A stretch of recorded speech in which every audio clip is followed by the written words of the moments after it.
Peter is a security guard and a devoted family man with a remarkable story to tell about an alien encounter that he claims left him with the Holy Grail, DNA evidence. What happened in 1992 was something you don't expect. And I've never had an experience or heard of experiences that have happened during the day. And this is 7:15 in the morning. I'm lying there and I feel like something jumped on the bed like a cat. As I sit up, I see sitting, straddling me, a naked blonde female, and sitting on the corner of the bed. So say I'm lying here on the bed, she's straddling me there, and right on the corner here is another female. The one that was sitting on top of me was blonde, very milky white skin, very, very attractive, but at the same time, longer face, a long nose, but it wasn't a big nose again, it was just like, it fitted their features very well, larger eyes, very well proportioned, I mean, I've got to say, and I'm thinking, what the hell is going on here? How did you get in here? And as I'm thinking this, I sit up, and as I sit up, she's cupped the back of my head with both her hands and pulled me to her breast, left breast, and pushed my face into it. My defense mechanism, whatever you want to call it, and it's so out of thing with me, I took a little bite, a nip, and I felt flesh, in my mouth. I didn't taste blood or anything, but I felt this bit of flesh in my mouth. I thought it was a bit of a nipple maybe. And as it hit the back of my throat, it was like you poured acid down the back of my throat, just this really bad chemical reaction. I started coughing, very heavy coughing, and as I've looked down and coughed, I've looked up and I saw them looking at each other, and I picked up what they were saying. They weren't speaking, but it was telepathic communication again. It was, he's done this wrong, something's gone wrong, this isn't the way it's supposed to be, he's done this wrong. And I'm like, what the heck, what are you going on? I could pick on it, I could hear it.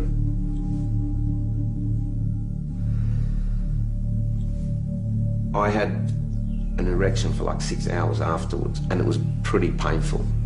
And under my foreskin I found 2 hairs. One was like an S shape, almost curled, and the other one was sort of not, it was just wrapped around, embedded in though, like if you push your nail into you get a little bit of a mark. That's what they were embedded. I could see that they weren't on the surface. And as I tried to take them off, peel them off, it was total agony. And so I knew it had to be from them. Peter released his sample for DNA analysis, which was conducted by a biochemist. The results that came back were extremely unusual. And mate, I was bombarded with phone calls from the scientists. Come to our house, took hair samples from me, hair samples from Vivian, blood from me. So it was starting to get like a forensic investigation. What they found was the analysis confirmed the hair came from someone who was biologically close to normal human genetics, but of an unusual racial type, a rare Chinese Mongoloid type, one of the rarest human lineages known, that lies further from the human mainstream than any other except for African pygmies and aborigines. There was a strange anomaly of it being blonde to clear instead of black, as it would be expected from the Asian type mitochondrial DNA.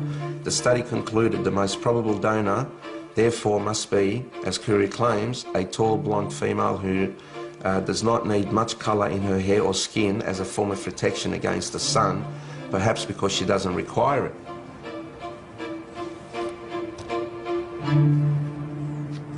And Peter, thank you. No, thank you, Mary. We're always here for each other. Yeah. That's what we've got to do. That's right. Always. Yeah. No, you did some good work. Thank you. Yeah, I appreciate it. He was a very, very believable, credible guy that works on construction sites and has now, dedicated a large part of his life to to telling his story. Do I think he's doing it for any kind of reason other than the fact that he feels compelled to do it? No, I don't. Chris has decided he needs to talk to Peter Khoury again. Hello? Hello? Hello, Peter? Speaking. G'day, it's Chris Rodwell. How you going? Your account yesterday was was pretty mind-blowing and quite detailed. Look, I was wondering whether or not you would be prepared to undergo a polygraph test. Oh, not a problem. I've always requested it, mate.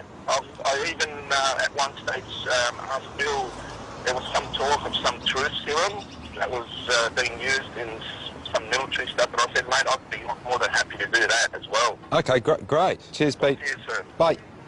Bye, mate. It makes it much more believable to me, the fact he was so eager to do the polygraph test. I mean, how can it not? There's a guy saying, without a hesitation, without a shadow of a doubt, yep, I'll do it. What can you go, okay, well, right. That wasn't, I was expecting even a thought. No, do it.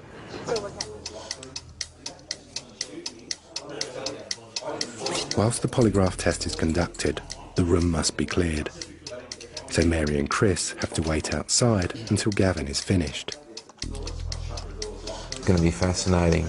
He wants to get an answer, and he really is very interested in doing it. So that's going to be a fitting finale, I think. Really, if he passes that, what can you say?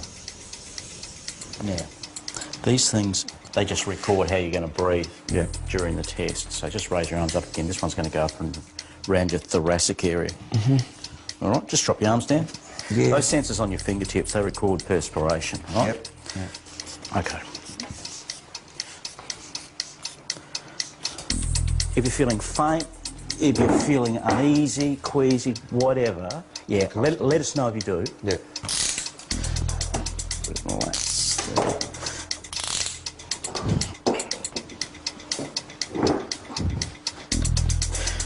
Okay, Peter, the test is about to begin. I'm now going to get you to close your eyes for me.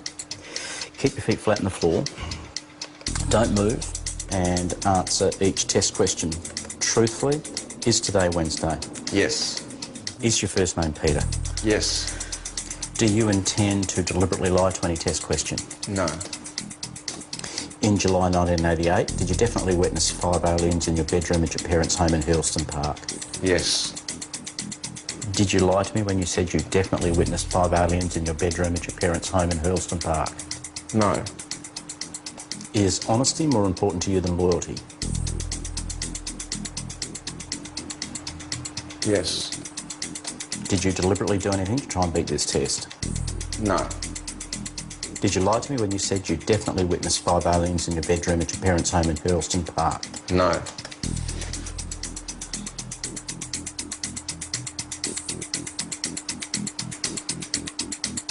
Okay, test is now over. Just...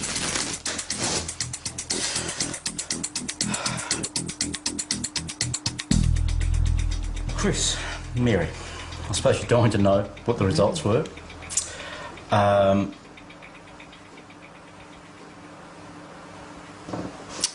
Peter passed the test. Great. I'm happy. So, as far as I'm concerned, what he witnessed, there has to be some merit in that.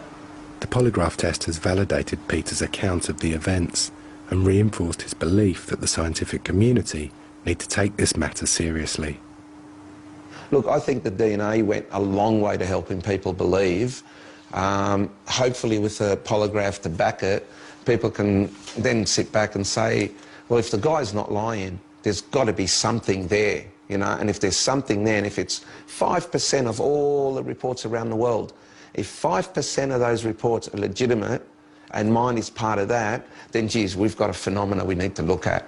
I mean, the results actually haven't surprised me because I've always believed Peter, and I know that he's got absolutely nothing to gain by saying something so incredible. It was an amazing day to cap off an amazing kind of time. And, you know, I guess I keep coming back to the fact that, you know, after having looked at everything, the only certainty is that there's still uncertainty. And the more questions you ask, the more you find.